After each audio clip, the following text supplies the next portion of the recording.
Alegrem-se, orem e deem graças. Resumo dos 3 pequenos versículos para o final.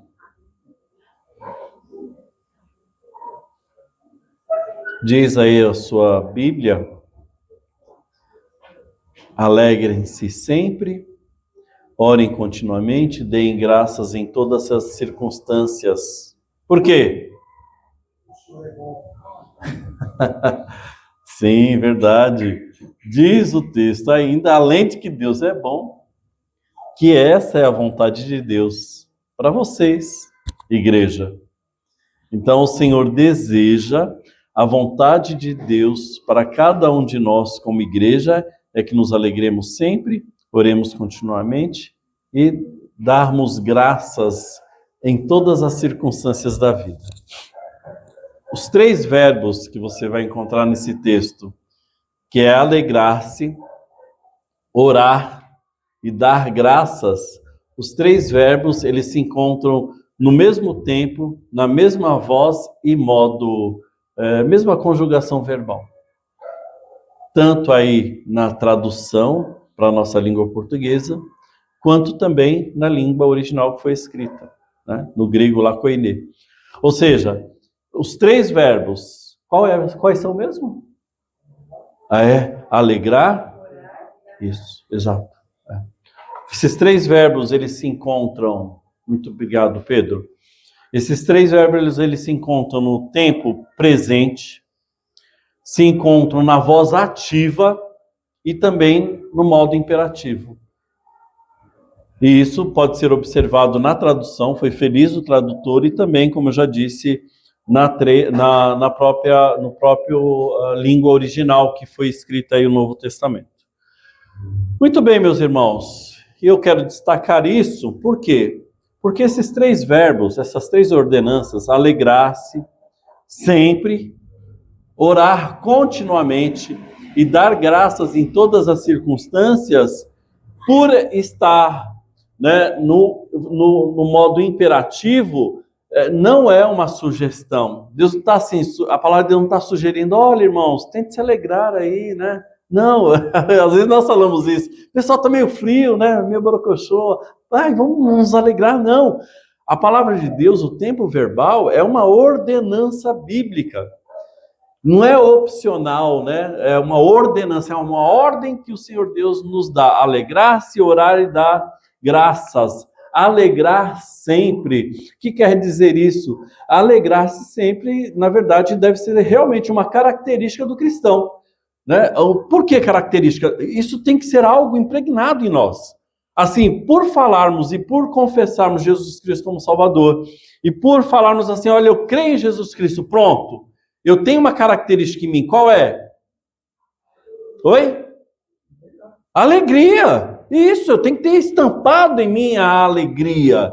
Então é uma característica do cristão. E por que eu tenho que expressar essa alegria? Pelo estado em que me encontro hoje. Antes eu era um miserável pecador. Eu vivia nas trevas. Mas o Senhor Jesus Cristo, através da sua morte e ressurreição que relembramos agora há pouco, ele nos transportou das trevas para o reino de luz do seu amor. E então, só por esse motivo, é uma razão de nós nos alegrarmos sempre. Segundo verbo que ele traz é orar sem cessar, ou seja, orar continuamente. E isso revela uma constante comunhão com Deus. É restabelecida também por Jesus Cristo através da sua morte na cruz do Calvário. Então, Jesus Cristo, quando ele na cruz do Calvário, ele grita, está consumado, diz a palavra de Deus que o véu se rasgou. E a partir do momento em que o véu ele se rasgou, era o véu que fazia a divisão, fazia uma separação entre nós e Deus. Então, com a morte de Jesus, aquele véu ele foi rasgado. Então, nós não temos nenhuma separação mais para com o nosso Deus.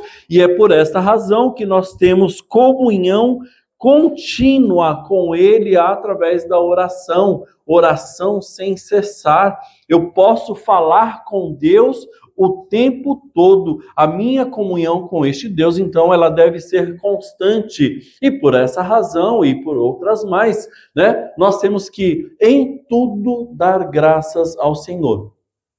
E em tudo dar graças é uma clara demonstração que nós cremos na soberania de Deus. E eu digo isso porque até mesmo quando se diz dar graças em tudo, até mesmo nas situações mais adversas da nossa vida, eu crendo na soberania de Deus e sabendo que o Senhor está no controle de todas as situações, é motivo de eu ser agradecido a Deus. Então, em resumo, meus irmãos, a vontade de Deus é que nos alegremos sempre, tenhamos uma vida plena de comunhão com Deus e agradeçamos em todas as coisas, ou sejamos agradecidos em todas as coisas, pois a alegria demonstrada e vivida pelo cristão demonstra sua gratidão pela salvação.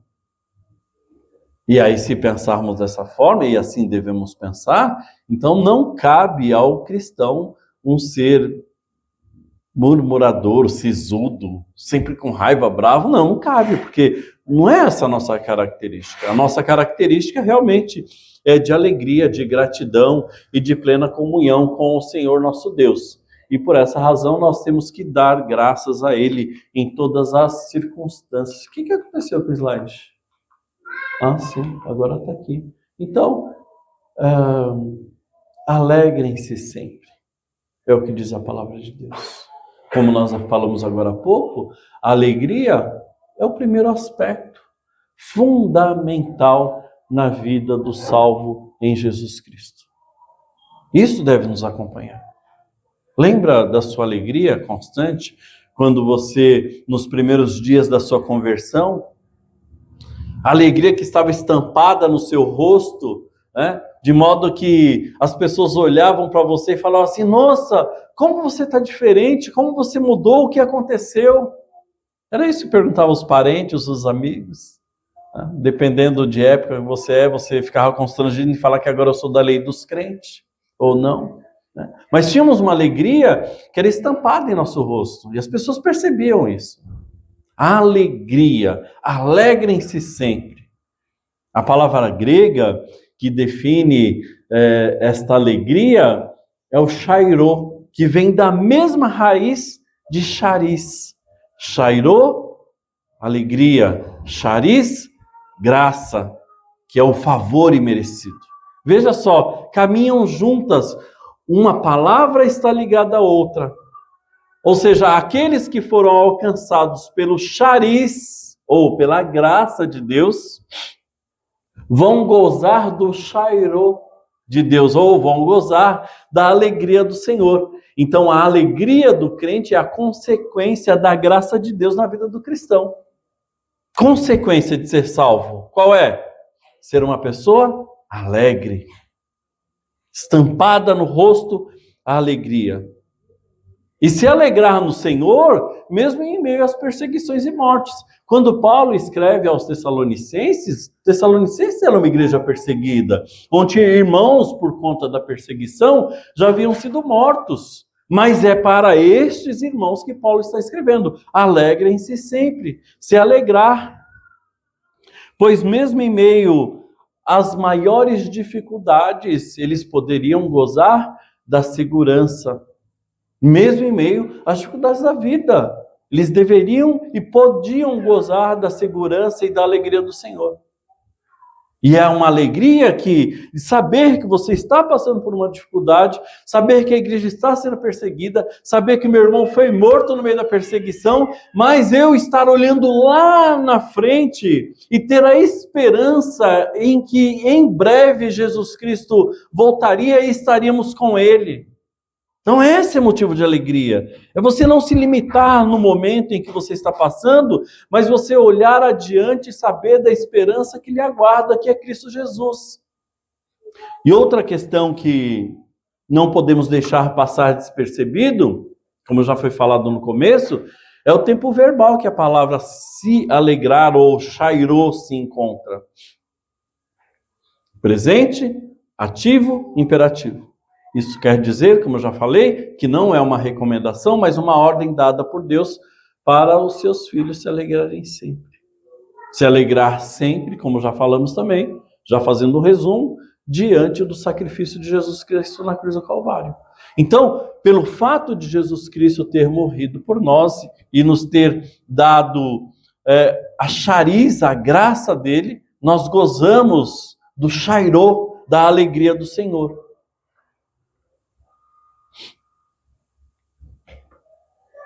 Então isso é incompatível com o crente, né? É incompatível com o crente sisudo, mal-humorado. Você vai falar com o irmão, eu não quero, eu não gosto, não estou afim. Né? Olha, veja o quanto isso anda lado a lado com a comunhão. Ou, melhor, veja o quanto isso de não quero, não gosto, eu não estou afim, sempre sisudo, veja o quanto que isso anda a lado com a murmuração. Murmuradores.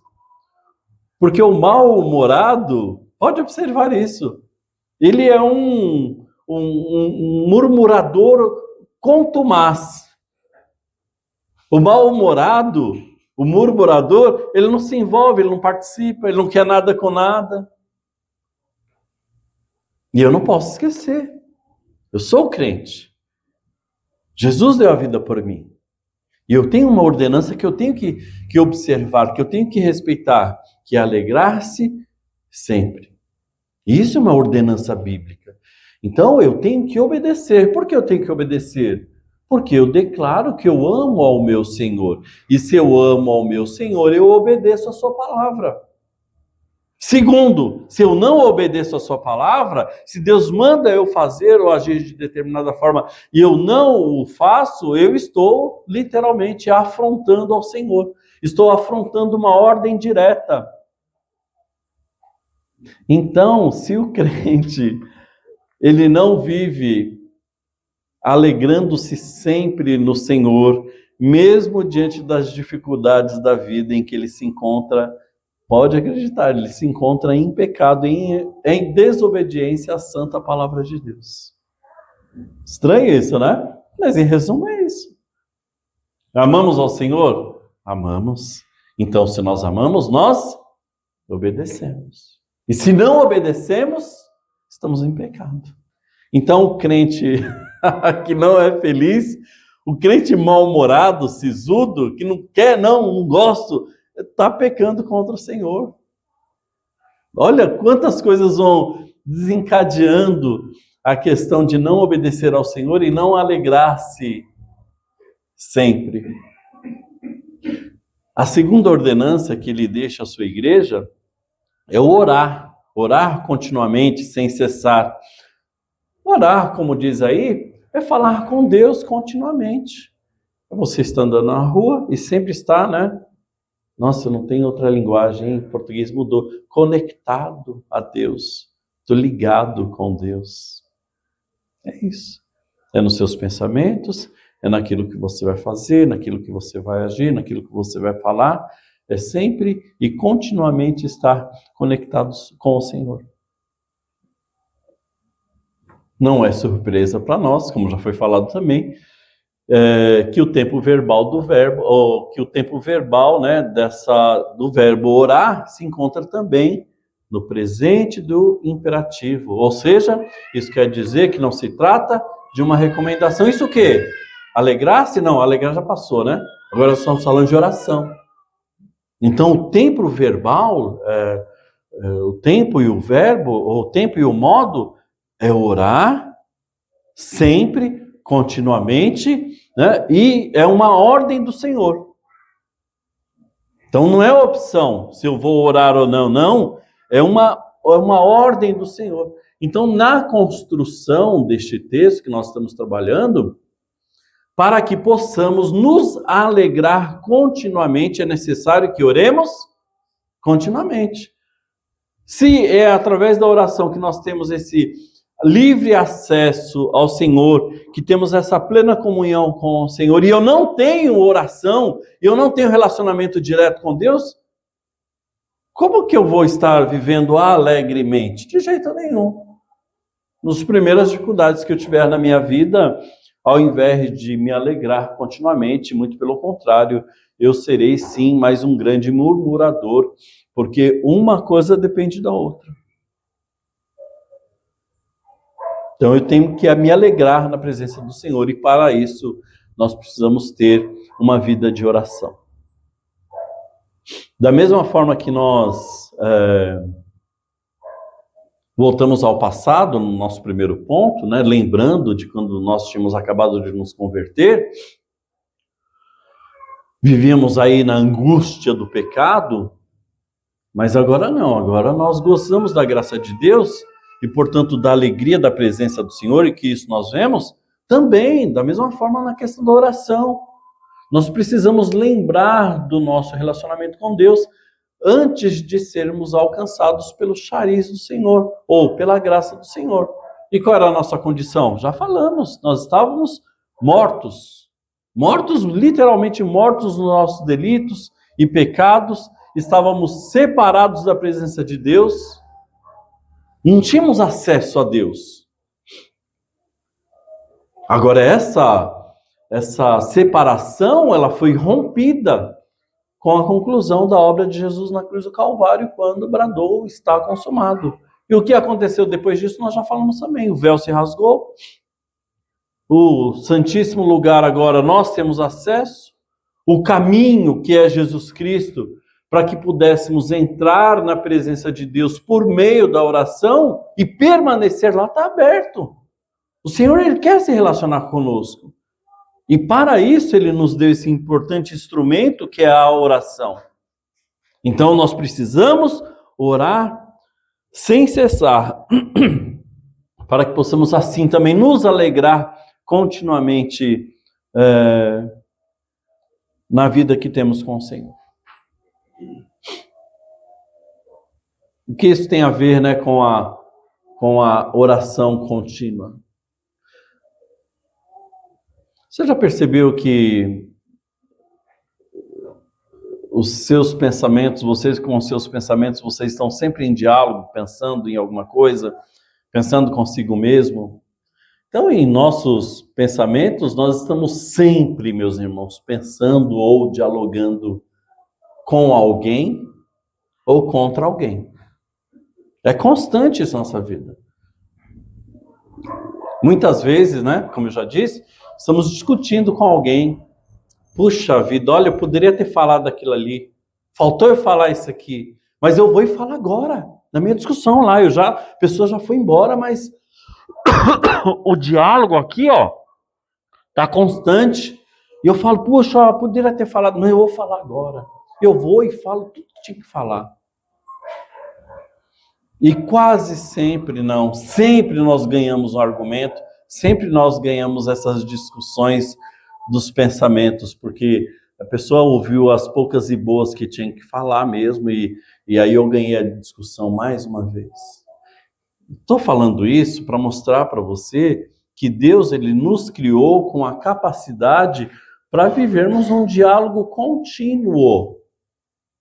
Em discussão com os outros, de forma pecaminosa? Claro que não.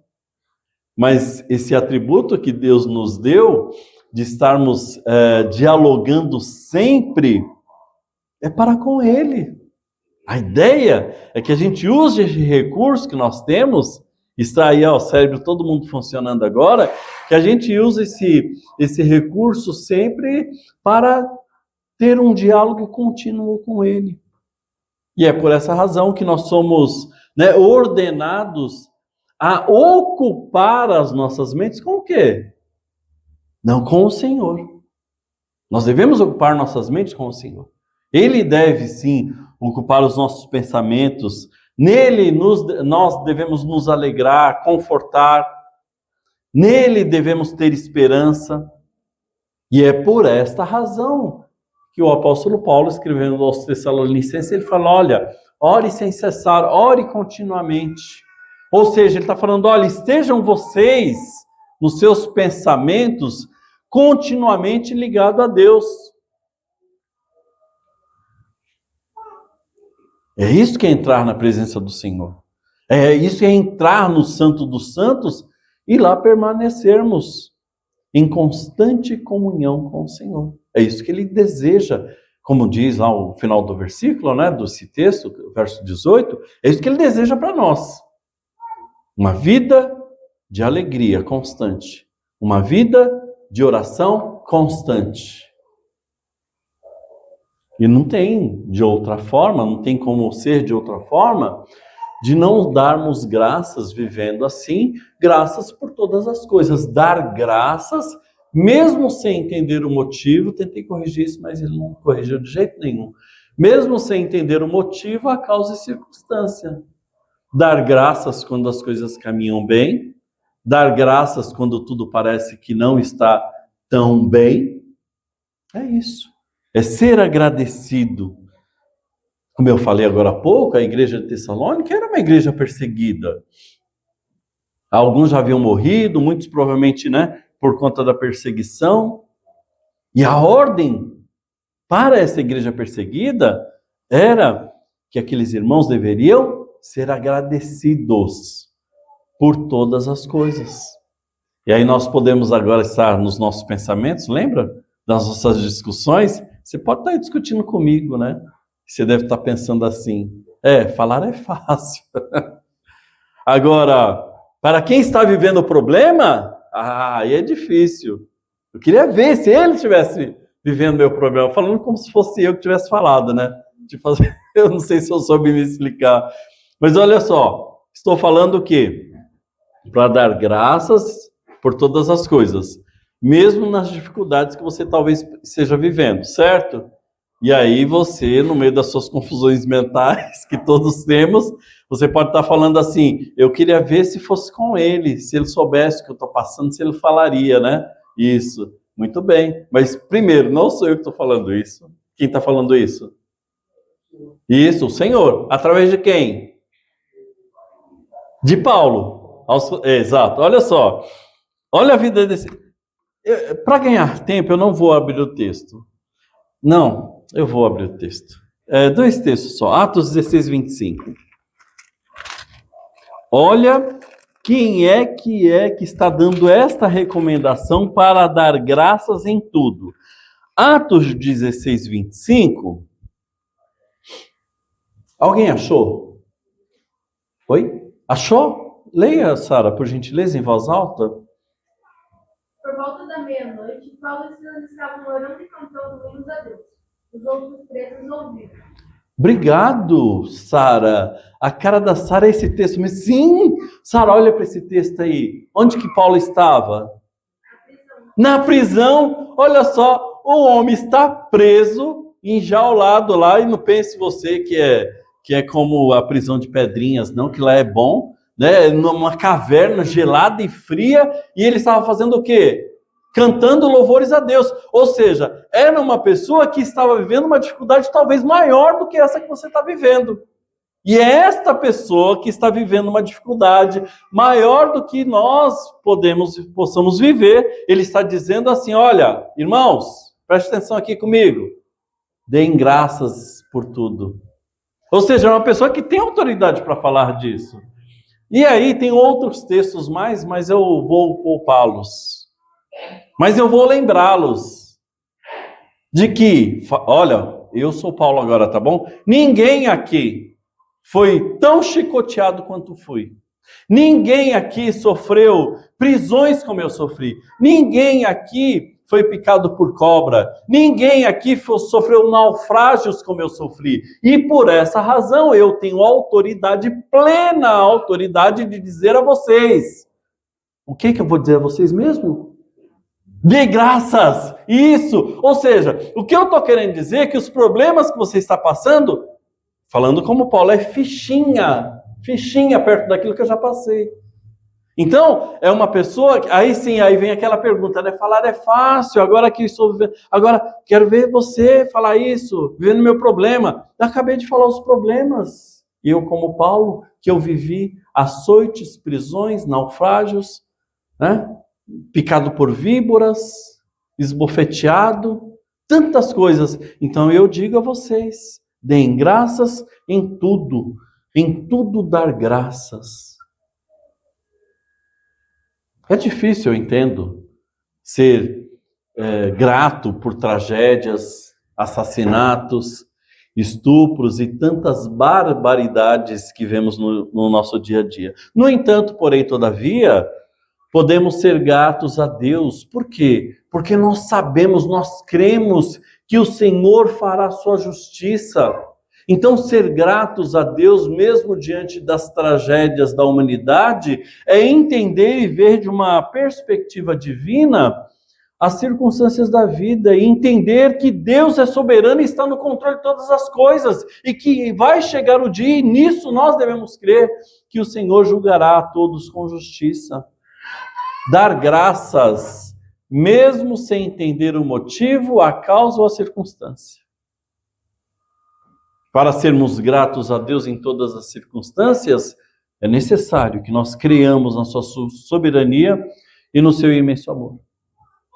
E quando eu entendo e creio que o Senhor Deus é soberano e sobre todas as coisas, e que nada foge do controle das suas mãos, e que também tudo contribui para o bem daqueles que o amam, eu posso descansar nele e ser grato, mesmo em meio às turbulências da vida. Seja enfermidade, seja desemprego, seja o que for. Sugestão, ser grato? Não. Ordenança. Mas vou lhe dar uma sugestão. Se eu não sou grato, eu serei o quê então? Ingrato. Nossa, isso mesmo. Isso, eu ia falar murmurador. Mas o ingrato, ele é murmurador. Então, ou eu obedeço ao Senhor, cumprindo com a sua ordenança, ou eu vou seguir o caminho da ingratidão, o caminho da murmuração. E como os irmãos falaram, né? A murmuração, ela é a característica de um coração ingrato e orgulhoso. Por quê? Porque o murmurador ingrato, ele acha mesmo que não merece aquilo. É isso que você está dizendo para Deus. Qualquer circunstância da vida que surja, e ao invés de você ser grato, até na desgracência, e aí você pede a oportunidade de ser grato a Deus, você passa então a reclamar. E quando você reclama das circunstâncias que você está vivendo, é como se você estivesse dizendo assim: Senhor, presta atenção aqui em mim, Deus. Eu não sei se o senhor percebeu, mas eu, na boa, sem ofensa, eu não mereço passar por isso. É isso que o murmurador está dizendo a Deus. Eu não sei se pode falar desgraçado, não vou falar isso. Mas o miserável, ele se esquece do que ele merece. E o que ele merece? A morte eterna, a separação de Deus. Então, meus irmãos, lembrando daquilo que nós merecíamos, que era a perdição eterna, isso é fichinha, ainda é pouco, pelo que estamos passando. Podemos afirmar que, para quem merecia a morte, é pouco. Pois bem, qual é a vontade de Deus para a sua vida? Primeiro, alegrar-se. Quando? Sempre. Segundo, a vontade de Deus para a sua vida, oração, que é comunhão com Deus. Quando? Continuamente, sempre, sem cessar. Vontade de Deus para a sua vida, ser grato em todas as circunstâncias. Pois bem, para a alegria dos irmãos, olha só que vem agora. Aplicação. Quando vem a aplicação, a gente entende que, está caminhando para o fim. Só que não, eu acho que não. Aplicação para hoje. Encerramos hoje mais um semestre de atividade em nossa igreja.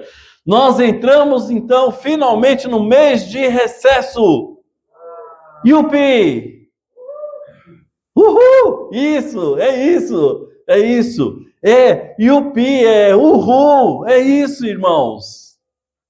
Por quê? Talvez, para você, nossa, isso é muito triste falar, Mas talvez para você isso não vai mudar nada.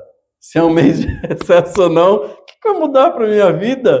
Mas olha só, é o RU, é o IUP. Por quê? Porque neste mês de julho não temos atividades aos sábados, nós não temos discipulado bíblico, nós não temos EBD, temos descanso para os professores, para o discipulador, para as atividades que estamos envolvidos, como o Momento Kids, tivemos semana passada, quase morremos de tanto trabalhar. Nossa, como tivemos a semana retrasada com o bazar da igreja, a igreja envolvida. Gente, foram 2 semanas punk, trabalhamos pra caramba. O indo, na outra semana, 3 semanas seguidas, olha, com o indo, convindo no bazar, convindo no Momento Kids, convindo nas reuniões de oração, convindo no discipulado. Quantas coisas!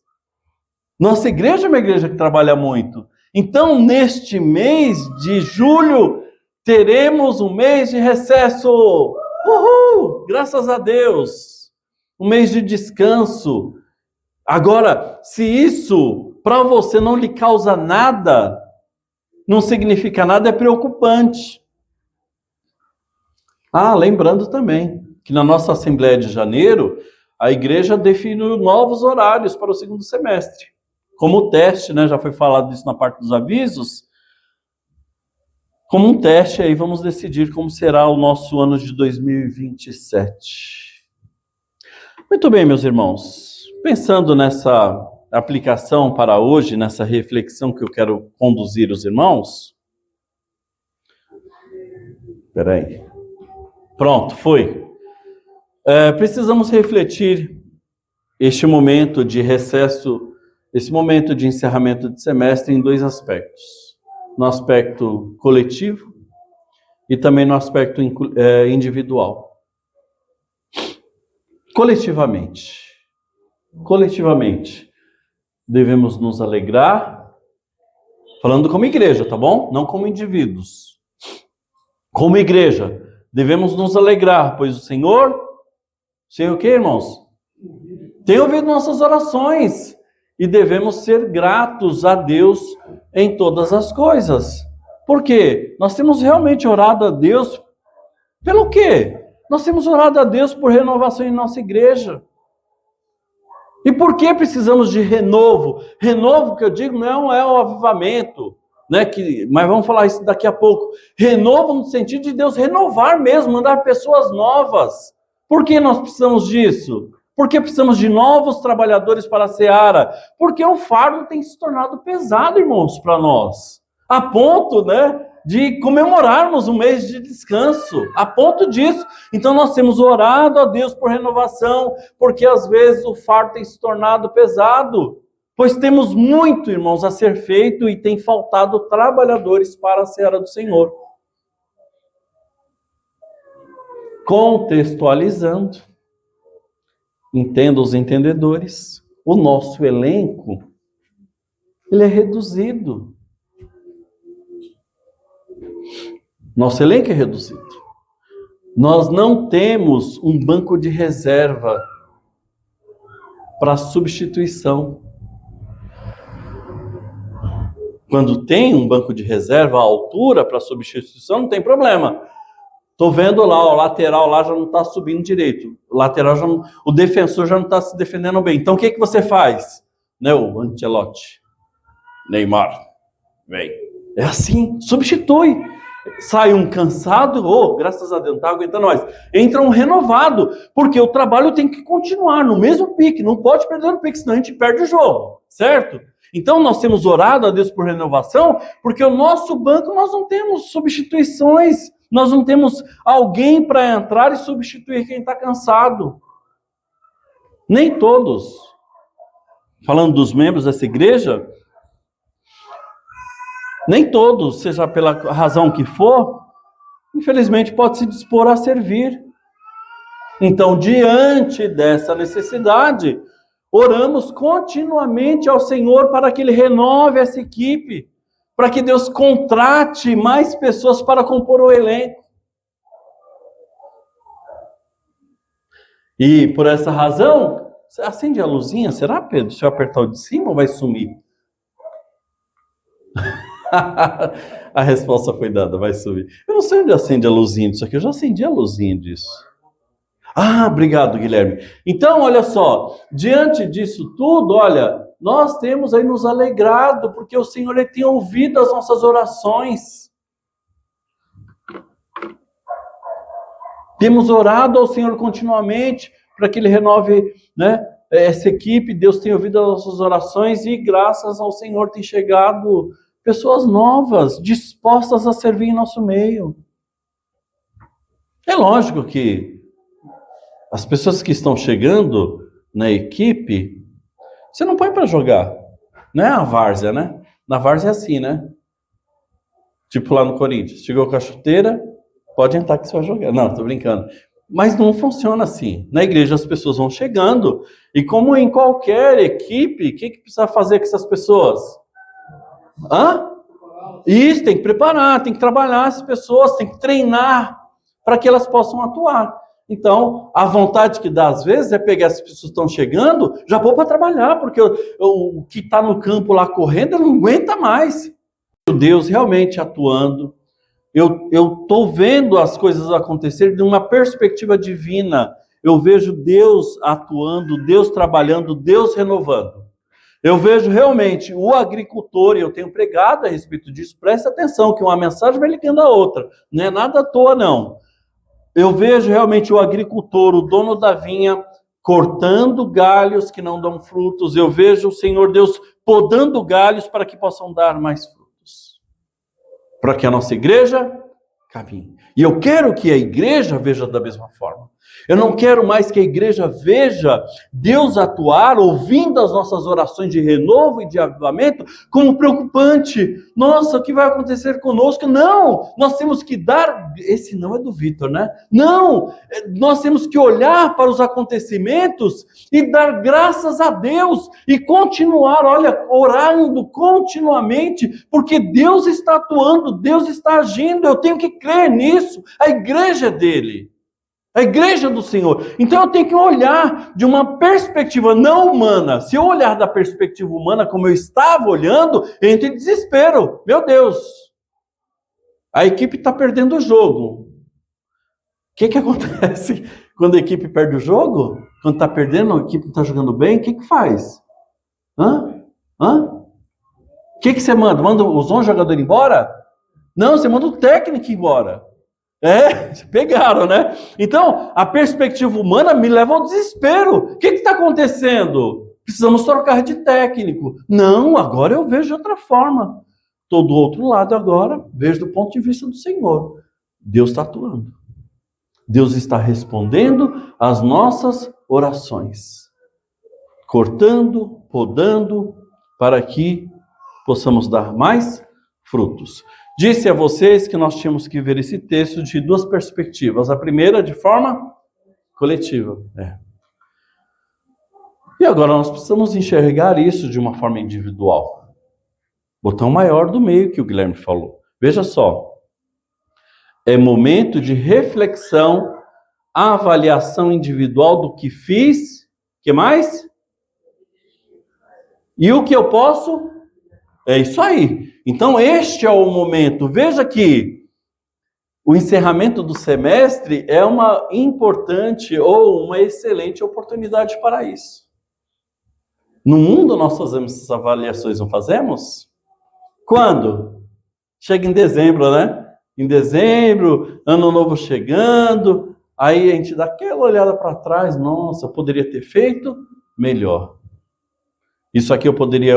E assim vai. Então nós fazemos essa avaliação do que fizemos ou deixamos de fazer, e o que eu posso melhorar, nós fazemos isso uma vez por ano, lá no mês de dezembro. É tempo de recobrar o fôlego. É tempo de renovação, de novas expectativas. Mas lá no mundo isso acontece só de 12 em 12 meses, é muito tempo. Mas aqui não. Aqui nós temos a oportunidade de fazer essa autoavaliação semestralmente. Isso é bom. Eu não preciso, se as coisas já estão se arrastando até o mês de julho, né? Isso. E aí, se eu não fizer essa análise agora, vai se arrastar até dezembro. Vai ser aquela desgracência. Mas não, agora nós paramos. Tinha um pastor, Paulo Arthur Buchwitz, ele falava assim, olha, que o mandato, né, dos ministérios tinha que ser só de 6 meses. 6 meses troca todo mundo. Por quê? Gente, é só você lembrar como que você começou em janeiro. Expectativa total, vou fazer, desfazer, plantar bananeira. Aí quando vai passando o ano, parece que vai esmorecendo, a gente vai deixando para depois, as coisas vão... Mas olha só, nós temos a oportunidade de fazer a avaliação semestralmente. Deus, meus irmãos, tem nos sustentado. Deus é o dono da igreja. Ele é o agricultor, ele é o dono da vinha, e nesse tempo ele tem tirado alguns, podado outros, para que possamos produzir ainda mais. Deus ainda tem feito muito mais, ele tem feito brotar novos ramos, para que esta vinha ela permaneça ativa. Ou seja, Deus, em sua soberania, tem controlado todas as coisas. Deus, em sua soberania, ele tem feito tudo conforme lhe apraz ou conforme a sua perfeita vontade.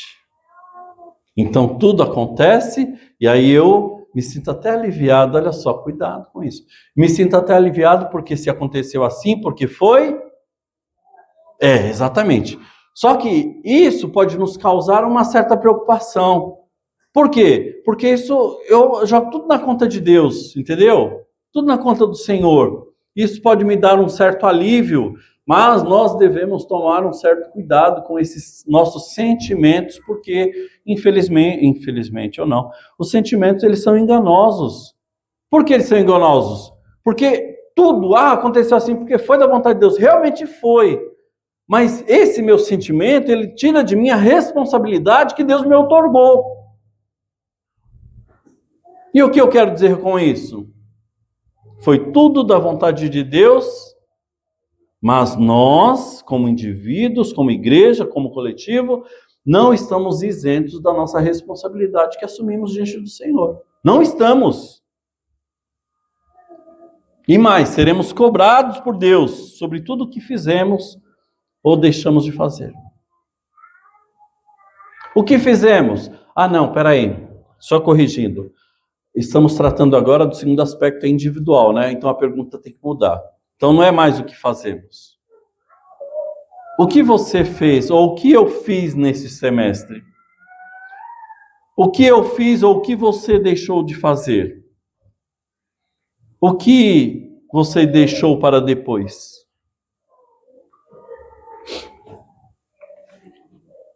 Reflexão.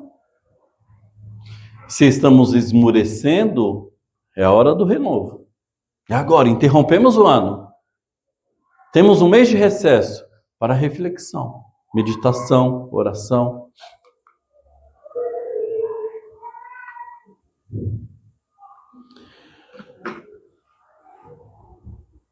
Eu me alegrei no Senhor nesse semestre ou fui um murmurador contumaz? Estou sobrecarregado, hein? Estou aguentando mais essa igreja aqui.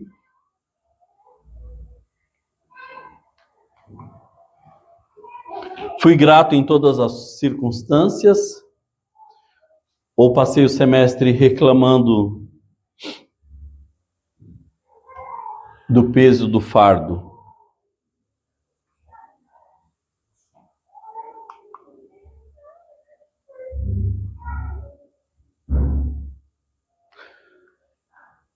Desafio para o mês do recesso. Irmãos, o recesso está diante de nós. Um mês. As atividades da nossa igreja, então, são interrompidas, mas não a nossa responsabilidade diante de Deus. Essa não entra de férias. Que neste mês de julho seja um tempo de recobrar o fôlego. Mas não só isso, também de santificação. Que no início do nosso próximo semestre, quando os novos horários começar, não olhemos para a igreja como meros espectadores, esperando o elenco jogar. Não posso ficar sentado assistindo as coisas acontecer. E aí todo domingo o pastor vem aqui e dá o aviso. Como que é o aviso mesmo? Tem a parte do aviso que é acontecendo, né? Acontecendo. O que está acontecendo? Puxa, ontem, meus irmãos, a igreja esteve aqui, reunida, trabalhando para Dedéu, carregamos caixa, descemos caixa, subimos caixa, correndo atrás de criança. Não pode falar batemos em criança, não batemos em criança, né? Mas corrigimos criança, evangelizamos criança, foi aquela loucura. E aí eu só estou no banco de reserva, só ouvindo o que foi feito, mas eu não fiz nada, absolutamente nada. E assim segue toda semana a mesma coisa, eu como um mero espectador. Não posso. Eu tenho que levantar do banco e colocar, me chama eu quero entrar, eu quero ajudar aí. Eu estou vendo lá, o centroavante está andando em campo, está se arrastando, me põe no lugar. Eu não sei fazer gol, mas pelo menos eu vou correr, entendeu? Então saia da condição de espectador. E seja um trabalhador aprovado. Do meio, né, Guilherme? É esse do meio aqui, né, filho? Isso. Avalie-se hoje diante do Senhor. Quando você deve se avaliar diante de Deus? Hoje. O que você tem que fazer? Orar continuamente. Quando? Hoje, nas próximas semanas. Não só isso.